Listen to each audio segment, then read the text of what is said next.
पूर्व केंद्रीय मंत्री विनोद शर्मा ने एक बार फिर जनसंपर्क अभियान तेज कर दिया है। इसी कड़ी के तहत विनोद शर्मा ने कई कॉलोनियों में जाकर जनसभाएं की और लोगों के साथ सीधा संवाद किया। इस दौरान विनोद शर्मा ने कहा कि अम्बाला के युवाओं को रोजगार दिलाना उनकी प्राथमिकता है और वह लगातार युवाओं को रोजगार दिलाने के लिए काम कर रहे हैं। उन्होंने कहा कि अम्बाला के युवाओं को रोजगार IMT लगने के बाद ही मिल सकता है। साथ ही विनोद शर्मा ने कहा कि उन्होंने IMT पास करवा दिया था, लेकिन कुछ नेताओं ने IMT का विरोध किया और युवाओं से रोजगार का अधिकार छीन लिया। विनोद शर्मा ने कहा कि एक बार फिर समय है, यदि आप लोगों ने साथ दिया तो अम्बाला के युवाओं को रोजगार दिला कर रहेंगे और अम्बाला में IMT स्थापित करवा कर रहेंगे। लेके किसी पार्टी का कुछ नहीं बोलता। पार्टियों के बारे में इन्होंने बात की, दो बातें कहना बहुत जरूरी है।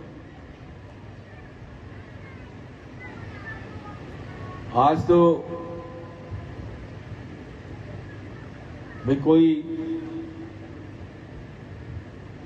म्यूनिसिपल कॉर्पोरेशन का मेंबर भी हो, वो भी नहीं चाहता कि मेरे हाथ से कॉर्पोरेशन की मेंबरशिप चली जाए।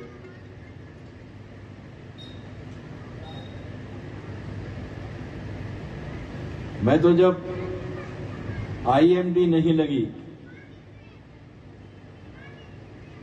IMT को हमसे छीन लिया गया। IMT कोई छोटी मोटी बात नहीं है। IMT के मायने हैं एक शहर का बड़े शहर बनना, जैसे गुड़गांव बना है, फरीदाबाद बना है, रोहतक बना है। यहाँ IMT लगी। गुड़गांव में कुछ नहीं था, मानेसर में IMT लगी, मारुति की फैक्ट्री लगी।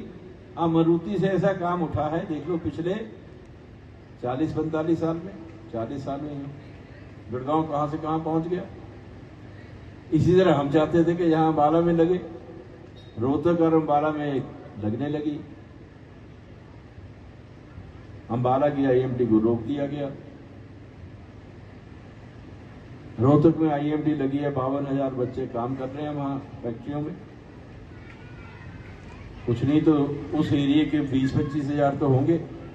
अगर हमारे यहाँ लगी होती तो हमारे भी यहाँ 20,000 बच्चों को नौकरियां मिली होती, रोजगार मिला होता। ये मेरा नुकसान हुआ है, आपका नुकसान हुआ है। जिन्होंने रोकी है उनका नुकसान तो नहीं हुआ। वो तो ये कहते थे, कांग्रेस के नेता बैठ के कहते थे IMT लगेगी तो हमारी लाश पे लगेगी, नहीं लगने देंगे। पीछे क्या कारण था मैं नहीं जानता, लेकिन नुकसान कर दिया। और मैं कह रहा था कि आज के दिन में तो कोई इस्तीफा देना नहीं चाहता। जब मैंने